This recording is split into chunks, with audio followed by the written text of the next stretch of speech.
The mist crept between the trees like an invisible hand trying to swallow me. Each step I took through the wet foliage seemed to awaken forgotten sounds, whispers that belonged not only to the wind, but also to voices my stubborn brain insisted on remembering. I felt the biting cold penetrate my bones, but it wasn't just the cold that sent shivers down my spine. It was the feeling of being watched, even though I was alone.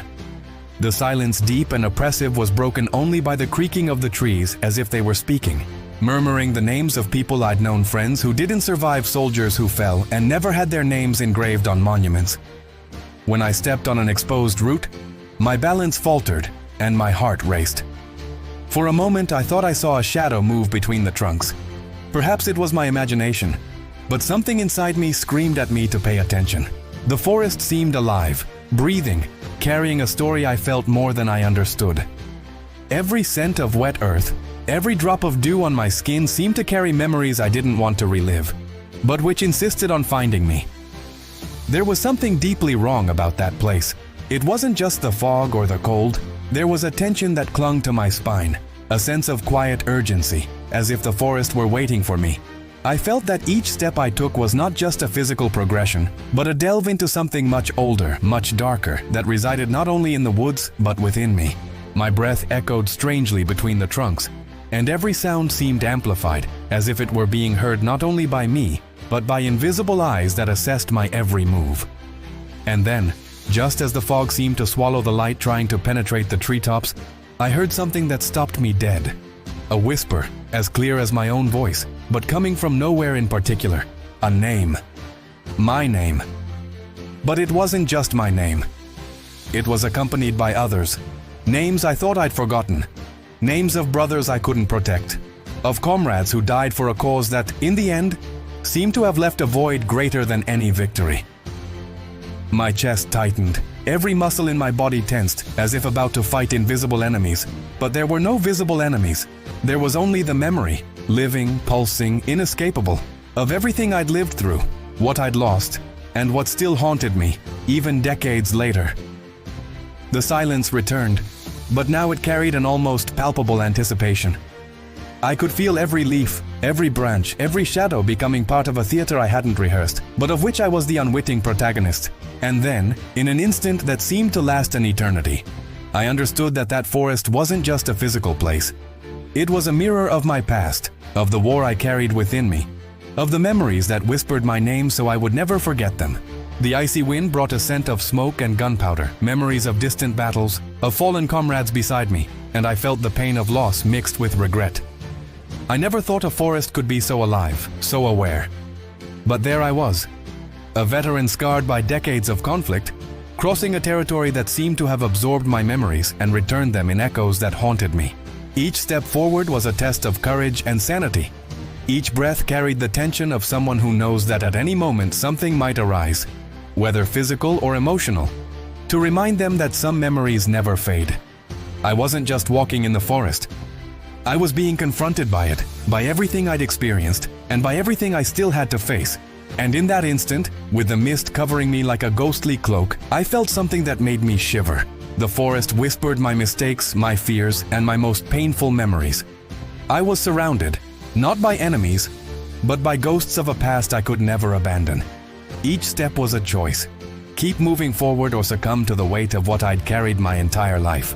And even with my heart pounding, I chose to move forward, knowing that whatever awaited me there, I would have to face it head-on. The mist crept between the trees like an invisible hand trying to swallow me. Each step I took through the wet foliage seemed to awaken forgotten sounds, whispers that belonged not only to the wind, but also to voices my stubborn brain insisted on remembering. I felt the biting cold penetrate my bones, but it wasn't just the cold that sent shivers down my spine. It was the feeling of being watched, even though I was alone. The silence, deep and oppressive, was broken only by the creaking of the trees as if they were speaking, murmuring the names of people I'd known, friends who didn't survive, soldiers who fell and never had their names engraved on monuments. When I stepped on an exposed root, my balance faltered and my heart raced. For a moment I thought I saw a shadow move between the trunks. Perhaps it was my imagination, but something inside me screamed at me to pay attention. The forest seemed alive, breathing, carrying a story I felt more than I understood. Every scent of wet earth, every drop of dew on my skin seemed to carry memories I didn't want to relive, but which insisted on finding me. There was something deeply wrong about that place. It wasn't just the fog or the cold. There was a tension that clung to my spine, a sense of quiet urgency, as if the forest were waiting for me. I felt that each step I took was not just a physical progression, but a delve into something much older, much darker, that resided not only in the woods, but within me. My breath echoed strangely between the trunks, and every sound seemed amplified, as if it were being heard not only by me, but by invisible eyes that assessed my every move. And then, just as the fog seemed to swallow the light trying to penetrate the treetops, I heard something that stopped me dead. A whisper, as clear as my own voice, but coming from nowhere in particular. A name. My name. But it wasn't just my name. It was accompanied by others. Names I thought I'd forgotten. Names of brothers I couldn't protect. Of comrades who died for a cause that, in the end, seemed to have left a void greater than any victory. My chest tightened. Every muscle in my body tensed, as if about to fight invisible enemies. But there were no visible enemies. There was only the memory, living, pulsing, inescapable, of everything I'd lived through, what I'd lost, and what still haunted me, even decades later. The silence returned, but now it carried an almost palpable anticipation. I could feel every leaf, every branch, every shadow becoming part of a theater I hadn't rehearsed, but of which I was the unwitting protagonist.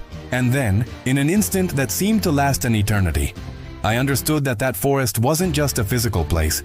It was a mirror of my past, of the war I carried within me, of the memories that whispered my name so I would never forget them. The icy wind brought a scent of smoke and gunpowder, memories of distant battles, of fallen comrades beside me, and I felt the pain of loss mixed with regret. I never thought a forest could be so alive, so aware. But there I was, a veteran scarred by decades of conflict, crossing a territory that seemed to have absorbed my memories and returned them in echoes that haunted me. Each step forward was a test of courage and sanity.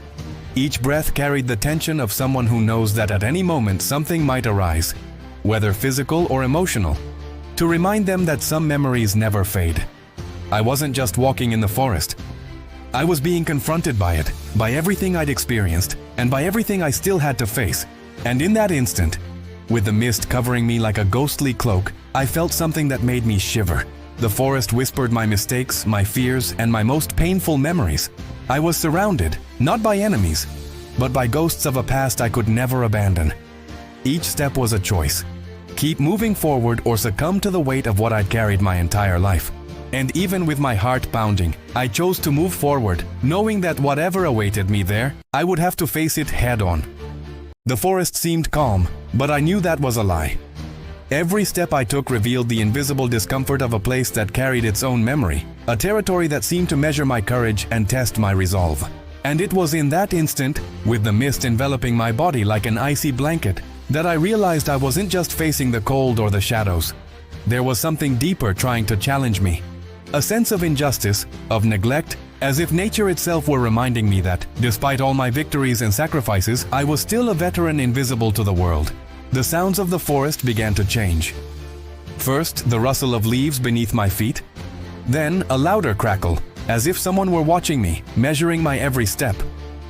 The wind carried the scent of moss and damp earth, but mingled with it was something else. A smell that was both familiar and uncomfortable, like forgotten gunpowder and the memory of nights when friends fell beside me. My entire body stiffened. Every muscle remembered the battles, every nerve braced for the unexpected. But there was no one there, only the feeling of being tested, of being at the mercy of something greater than myself. And then came the first real obstacle. A fallen trunk blocked the path, but it wasn't just physical, it was symbolic. A reminder that every step forward in post-war life was a test of patience and endurance. I tried to skirt it, but the exposed roots seemed to cling to my feet, slowing me down, as if the forest were forcing me to confront my own fragility. I could feel my heart racing, not from fear of immediate danger, but from the unseen challenge surrounding me. The conflict between who I was, who I am, and who people imagine me to be. As I crossed a clearing, I felt the weight of the silent contempt I'd always carried. In my recent past, I'd often been ignored, underestimated, or disregarded simply because I was a veteran. And there, alone among the whispering trees, that feeling returned with a vengeance. It was as if the forest reflected the world outside. Indifferent, cold, judging without knowing. Every whisper of the wind seemed to mock my invisible scars, reminding me that even with medals and stories, no one would recognize me. As I advanced, the fog thickened and I began to hear the whispers clearer. Names I thought forgotten were spoken. Some of comrades, some of enemies, but all with the same intention: to confront me with the weight of memory. One of them seemed particularly insistent, calling to me urgently. And I realized the conflict wasn't just external, it was internal. The battle wasn't just about traversing the forest, but about traversing my own ghosts, confronting my guilt, my pain, and the lingering sense of injustice that had followed me since the battlefields. At one point I tripped over a root and fell to my knees, feeling the dampness seep through my coat and into my bones. For a moment I considered giving up, allowing myself to be swallowed by the fog and the echoes of my past. But a strength that didn't come solely from my military experience drove me on. It wasn't courage, it was survival. A need to prove to myself that even after so many years, even bearing invisible scars, I could still face the unknown. The forest didn't yield. Every subsequent step was challenged, every shadow seemed to test my resolve. And deep down, I knew that that initial conflict, that sense of injustice and defiance, was only the first of many obstacles I would face before finding peace. It was a silent battle, invisible to anyone, but one that carried the intensity of any battlefield I've ever known. And so I continued, knowing that the real battle wasn't against the forest or any external force. It was against memory, against pain, against the world that often ignored what I represented. Each step was a silent affirmation. I had survived before, I would survive again, and even if the forest whispered forgotten names, I would stand firm, facing not only what lay before me, but also everything that lay within me. As I advanced through the misty forest, I felt the challenge not only come from nature, but from an invisible presence that seemed to measure my dignity. There were no crowds, no critical glances from civilians, yet I felt the weight of contempt, a feeling that had haunted me since returning from the war. It was as if every step I took awakened a memory of the world that had always judged my life with indifference, ignoring the sacrifices I had borne and still bear. The mist seemed to intensify this feeling. Every trunk, every branch, every shadow in front of me was a reminder that even after everything, I was still vulnerable to the world's silent judgment. I felt a shiver run down my spine as a gust of wind brought what seemed like a collective whisper.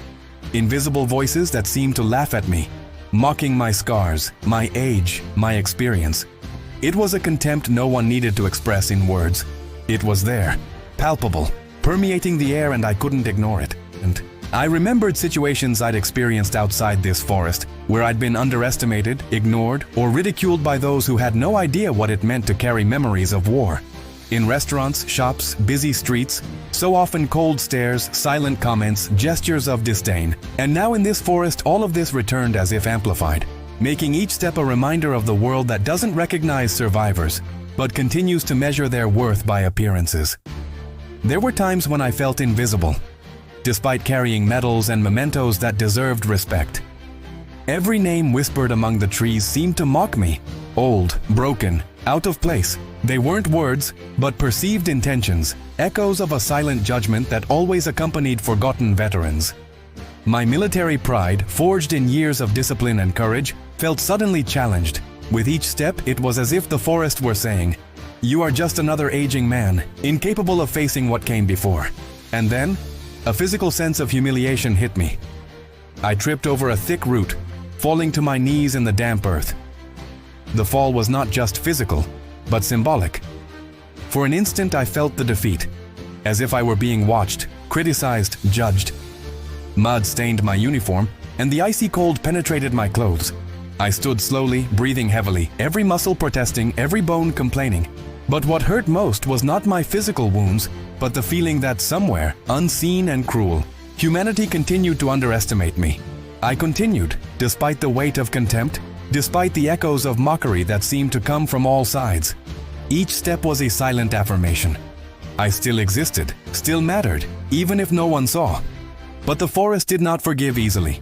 A branch broke with a loud crack behind me, and the mist made it seem as if someone, or something, was watching me with disdain, waiting for me to fail, to retreat. My heart raced, not with fear, but with frustration. The humiliation wasn't just external, it was internal, a constant struggle to maintain dignity in the face of silent memories and judgments that haunted me.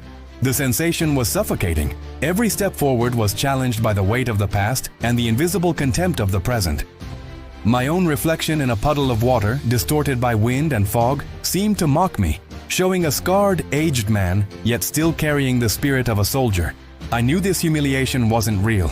The forest had no conscious intention of ridiculing me, but symbolically it represented everything the world had made me feel since returning from war.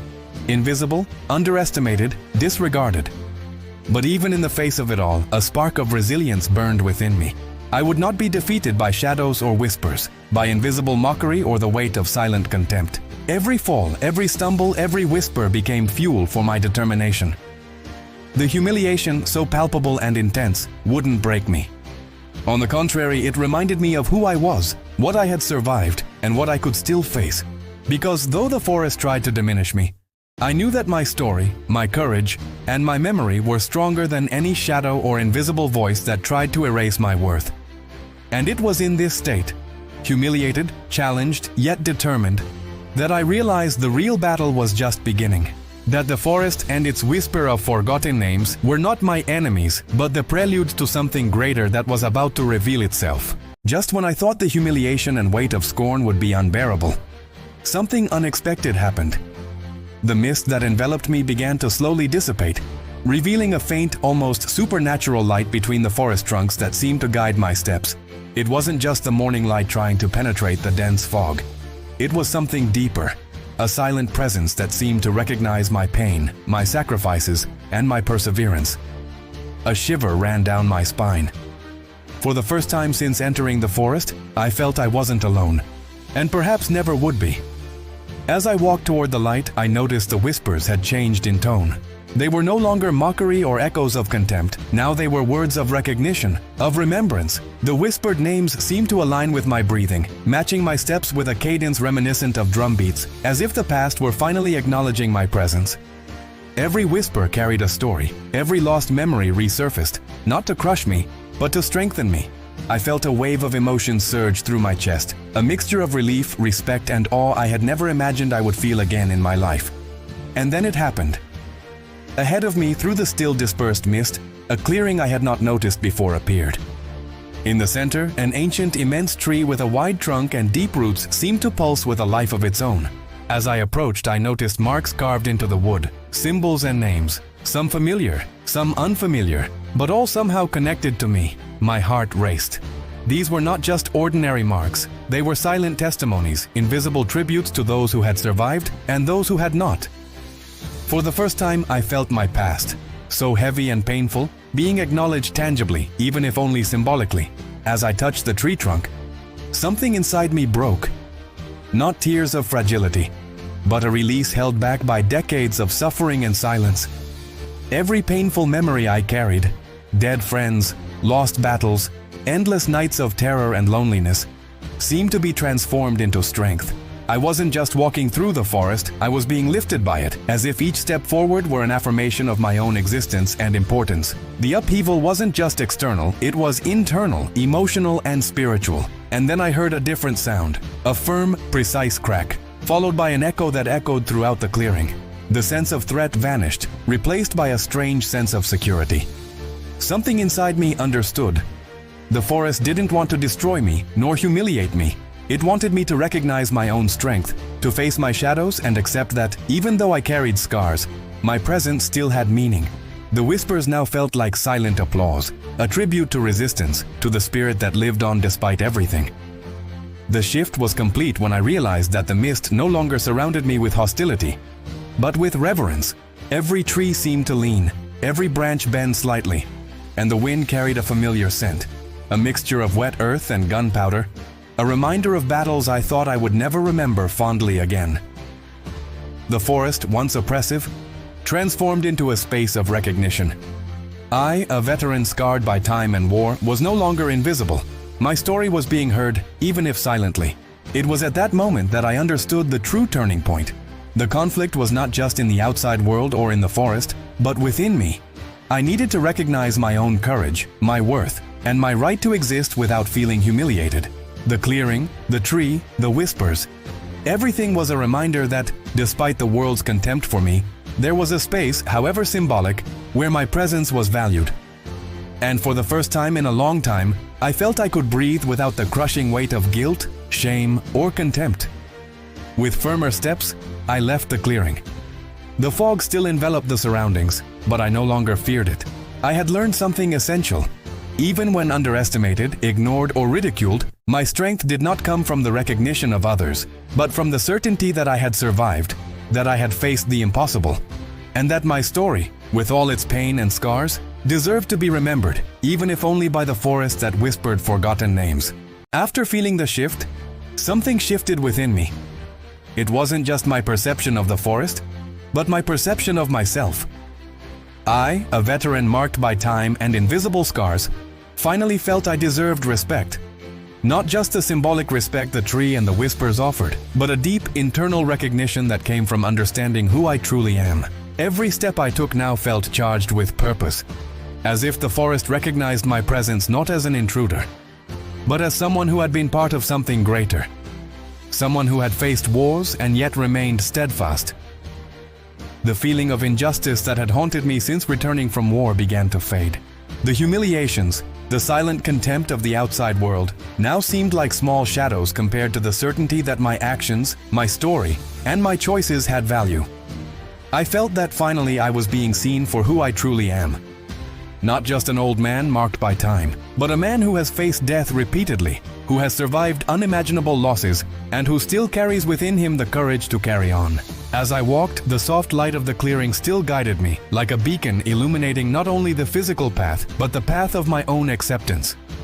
A stronger wind passed, enveloping me like an invisible embrace, and I heard the whispers once more, this time not filled with mockery or disapproval, but with respect, almost like a silent greeting from those who fought with me and those who were lost. Each name uttered through the mist seemed to echo a message. You are not forgotten. Your struggle was not in vain. You matter. The justice I felt was not material or public. It was deeply symbolic. I didn't need applause, additional medals, or immediate human recognition. What mattered was the silent understanding, the acknowledgement of the truth of what I had experienced and what I still carried within me. For the first time, I felt that my memories and my past were not burdens destined to crush me, but testimonies that strengthened me, that shaped my identity indelibly and truly. Then, in an almost unconscious gesture, I touched the tree again. Their marks, names, symbols, deep scars seemed to illuminate in the faint light that penetrated the mist. I felt an inexplicable connection, not just with the forest, but with all those who had been part of my past, the living and the dead. It was as if for an instant all the injustice the world had inflicted on me was redeemed by this silent yet powerful recognition. Every painful memory, every loss, every moment of humiliation became proof that I had survived and maintained my dignity, even when no one else seemed to care. As I walked out of the clearing, I felt an emotional clarity I hadn't experienced in decades. The wind blew less heavily, the fog became translucent, and I realized that the path ahead, though still uncertain, was now marked by a silent force that accompanied me. The justice I received there, in the solitude of the forest and in the symbolic recognition of what I had been and still am, was more powerful than any external judgment. It was the kind of justice that needs no witnesses, because it resides in the very heart of those who suffered, fought, and survived. Even though I knew the outside world might still ignore or underestimate my story, I carried with me the certainty that I had been recognized, not by the public, not by society, but by myself and by the very universe that tested me. Every step I took after that moment carried dignity, strength, and a sense of peace I hadn't felt in a long time. The forest, with its whispering trees, became a place of symbolic reparation, of silent remembrance, and of appreciation for what I represent. And so, walking through the fog that now felt welcoming rather than threatening, I understood that recognition doesn't have to be loud or public. Sometimes, true justice comes from quiet places, from invisible connections, and from symbols that carry more meaning than any applause. In that moment, I felt like my story, my struggle, and my scars had finally been acknowledged, and with that, Some of the weight I had carried for so long began to lift. As I advanced through the forest, now illuminated by that dim light, I realized that the true confrontation lay not only with the environment around me, but with the self I had carried for decades. Each step was a journey through memories I had long kept locked away, buried beneath layers of silence and discipline. The whispers of the trees, once mocking, now accompanied me with a silent reverence, and I felt I could finally look within without fear or guilt. I remembered faces that had become shadows of the past, comrades fallen in distant battles, childhood friends who never understood what I had experienced, and enemies who became living lessons in resistance and survival. Each memory, however painful, carried with it the essence of who I am. The pain of loss, the weight of regret, and the memory of courage shared with those who did not survive made me realize that, despite everything, my story was not just about suffering. It was about resilience, humanity, and the ability to carry on even when all seemed lost. Memories came in waves, like mist drifting through the trees. A distant explosion I'd never truly heard but still felt in my bones. The smell of gunpowder and rain mingling. The sharp chill of early morning in unfamiliar fields. And at the same time, more subtle memories. Laughter shared in moments of brief relief. Words of friendship and solidarity that became anchors amidst the chaos. I felt all these memories converge, enveloping me in an invisible web of experiences that, though painful, reminded me of my humanity. The deep emotional connection I felt in that moment was more than nostalgia. It was a reconciliation with myself. I understood that every decision made in the midst of war, every mistake, every act of bravery, were not just chapters in a past that haunted me. They were the sum total of everything that made me capable of continuing of facing challenges and of existing despite the weight of the world. The forest, silent and watchful, seemed to recognize this transformation. Every tree, every root, every whisper bore witness to my inner reconciliation, to my encounter with the very soul that war had tried to fragment. As I walked, I remembered lost friends and moments that could never be repeated. I saw faces in every shadow, heard voices mingling with the wind, and felt an intense mix of longing, love, and respect for what we shared. These memories did not paralyze me. On the contrary, they strengthened me. I realized that, although the war had taken much from me, it had also given me the ability to deeply value every moment, every human connection, every breath of life. The clearing that had guided me before now felt like a sanctuary, not only of my story, but of the very essence of all the experiences that had shaped my life. Every step I took was accompanied by a silent understanding. The true battle is not just physical, but emotional and spiritual. And although my scars are visible and invisible, they are symbols of resistance, courage, and survival. For a moment I stopped and closed my eyes. I took a deep breath, smelling the earth and the damp leaves, and blended these sensations with the memories surging through my mind. Every emotion, be it sadness, pride, regret, or relief, seemed to combine in a strange but true harmony.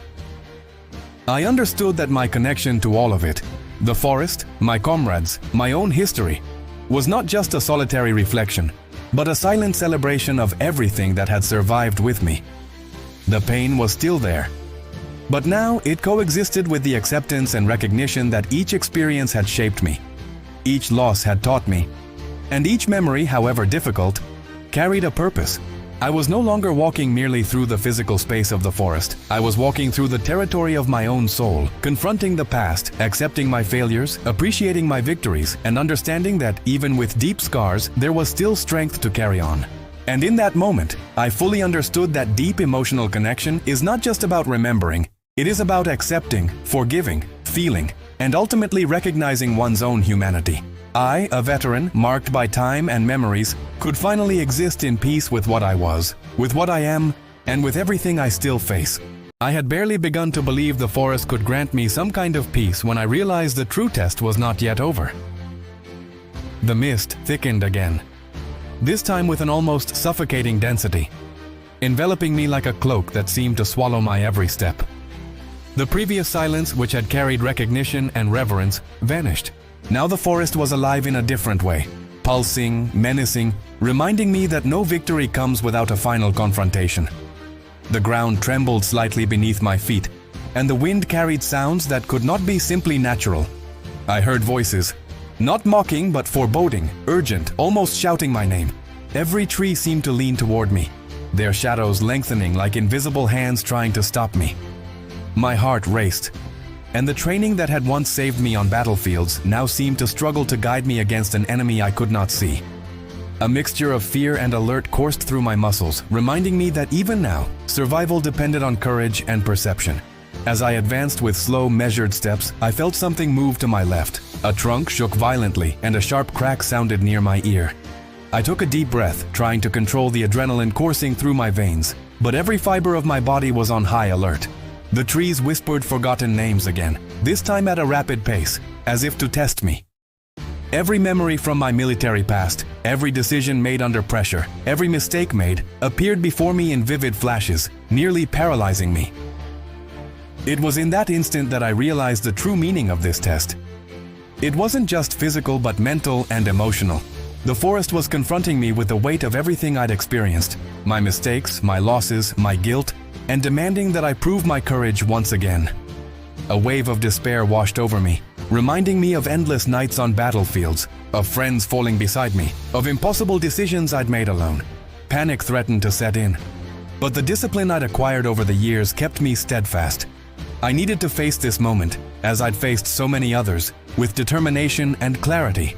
The mist began to form figures, shadows dancing around me, representing the comrades I'd lost, the enemies I'd faced, and the ghosts of choices I could never undo. Each figure seemed to demand something of me: recognition, courage, forgiveness.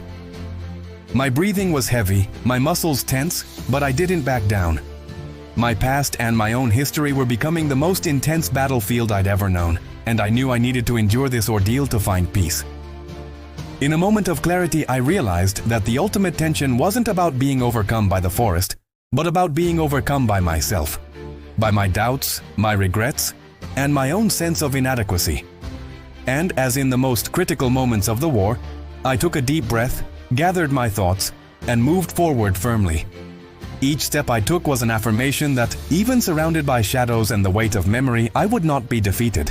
When I reached a small, deeper clearing, the figures disappeared, and the fog slowly began to lift. The wind, once hostile, now blew softly, bringing with it the smell of wet earth and distant gunpowder, memories of past battles, but also signs of survival. I sat down on an exposed root, exhausted, but aware that I had faced the height of tension. The climax was not just a physical test or a test of courage. It was a confrontation with my own life, with my losses, with my invisible scars, and with the certainty that, even after everything, I was still here, alive, resilient, and whole. And it was at that moment that I understood. The climax of the journey lies not merely in surviving danger, but in facing one's own story and emerging from it stronger, more aware, and more human. The forest, silent now, seemed to acknowledge my triumph, offering me a safe space to catch my breath and reflect on everything that had brought me here. I, a veteran, marked by time, suffering, and battles, had traversed not only the forest, but the very test of life and spirit. As I emerged from the clearing, feeling the air lighten and the mist gradually dissipate, I realized that the forest had transformed me. Not just physically, but emotionally. Every step I took was now charged with a new awareness. The battles I'd faced in the past and the challenges I'd faced in my life had not been in vain. I still carried scars, but they were no longer crushing burdens. They were living reminders of my strength, my resilience, and my ability to survive, even when all seemed lost. Gradually, the forest opened up and I could see the exit. The sun began to timidly penetrate between the trunks, illuminating wet leaves and creating patterns of light and shadow that seemed to dance across the ground. Each ray of sunlight reminded me that, despite the suffering and loss, there was still beauty and life to be cherished. The experience I had in that misty space was not just a physical journey. It was a journey through my own past, through my most painful memories and the ghosts I carried from the war. As I reflected on what had happened, I realized that the outcome wasn't about escaping the forest, but about understanding and accepting the impact of all the experiences that had shaped my life. I understood that the true effect of this journey lay in recognizing my own achievements, in valuing the quiet courage I maintain, even in the face of indifference and contempt.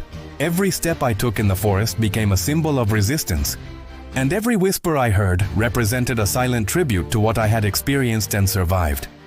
Moreover, I felt that the journey had deeper consequences than I could have imagined.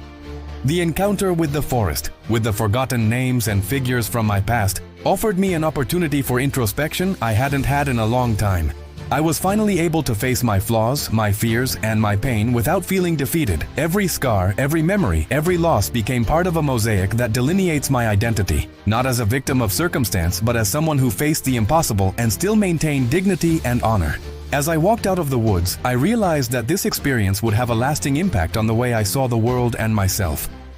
The injustices and slights I had suffered throughout my life wouldn't magically disappear, but now I possessed something deeper. The certainty that my story, however painful or ignored, had meaning.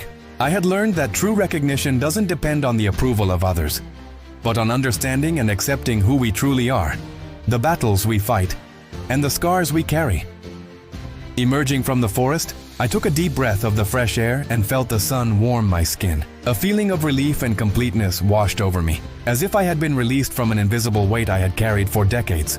And though the trees remained silent behind me, I knew that part of me would remain there, connected to that experience, to the voices that whispered forgotten names, and to the clearing that became a sanctuary for my memory and courage. Life goes on, and I know new challenges will arise. But this journey has taught me that true strength lies not in avoiding difficulties, but in facing them with courage, wisdom, and resilience. The consequences of this journey are not only my memories of an internal battle won, but a silent transformation that redefines my understanding of honor, justice, and worth. Today, when I look at my scars, both visible and invisible, I realize they tell a story of survival and dignity, a narrative that no one can erase. And even if the world remains indifferent at times, I will carry with me the certainty that every battle I faced, every challenge I overcame, and every memory I embraced shaped me into a man who, despite the losses, remained steadfast, whole, and alive. The forest gave me back more than the path out. It gave me back my self-awareness, and with it the courage to continue life's journey, knowing that I am capable of facing any shadow that presents itself in my path. As I emerged from the forest, I felt that each step carried not only the weight of my memories, but also the lightness of the understanding I had finally reached. The moral of this story lies not in easy victory, in applause, or in the immediate recognition of the world, but in embracing the journey itself, with its pain, loss, humiliation, and above all, resilience. I learned that life, like war, tests not only our bodies, but also our minds and spirits, and that true courage lies in the ability to move forward, even when no one else seems to care. The misty forest, which initially seemed hostile and oppressive, revealed itself to be a mirror of my own existence. Every tree, every shadow, and every whisper I heard carried a symbol. Nothing we experience, no suffering or sacrifice, is truly forgotten. The forgotten names the mist whispered were not just memories of comrades or past battles. They were reminders that every experience, no matter how painful, contributes to shaping who we are. And that, even when the world ignores or humiliates us, our story has intrinsic value. Reflecting on everything, I realized that the injustice and contempt I faced, both from the forest and the world, did not diminish my importance. On the contrary, they tested my determination, my patience, and my courage, revealing the true character I carried. The moral of this journey is that life never spares us challenges, but each obstacle is also an opportunity to reaffirm our strength and dignity. No humiliation, no contempt, no loss can erase what we have achieved in silence, nor nullify the lessons we learn from pain. Emerging from the forest, I felt that every painful memory, every sacrifice, and every internal battle had transformed into something greater: self-knowledge and acceptance. I understood that often the hardest fight is not against visible enemies, but against our own fears, doubts, and resentments. True recognition comes not from applause or medals, but from the knowledge that we faced our own ghosts and survived, carrying our stories with honor and integrity. This journey also taught me about empathy and humanity. Reflecting on the companions I lost, I realized that every life impacted by war or injustice has value, even if the world doesn't recognize it. Hearing the forgotten names whispered by the forest, I understood that respect and remembrance don't need to be public to be real. They exist in the memory of those who carry these stories, and, more importantly, within ourselves. Acknowledging our own journey is, in itself, an act of justice and courage. Ultimately, the forest was not just a physical place, but a symbol of the life we face after battle. The mist represents doubts and fears, the trees, memories and challenges, and the whispers, voices from the past that demand reflection. I learned that, no matter how ignored or underestimated we feel, We have within us the capacity to face anything, to navigate our own emotional labyrinths, and emerge stronger. Every scar we carry, visible or not, is a mark of resilience, and every step forward is an affirmation of our humanity. Therefore, the lesson I take with me is simple yet profound. The true battle is not in the eyes of those who observe or judge. It is within us. Recognizing our own experiences, valuing our silent achievements, and maintaining dignity in the face of adversity is the true victory. The forest taught me that, even when the world whispers forgotten names, each life, each sacrifice, and each memory carries a weight that no one can take away. And this courage is measured not only by what we show the world, but by the strength to continue when no one else believes we can. And so, a veteran marked by time, battles, and silence, I move forward. With my scars, my memories, and my determination, I know I can face whatever comes. Because in the end, the moral of this story is that survival, courage, and dignity do not depend on external recognition, but on the courage to look within and recognize one's own worth even when all the names around us seem forgotten.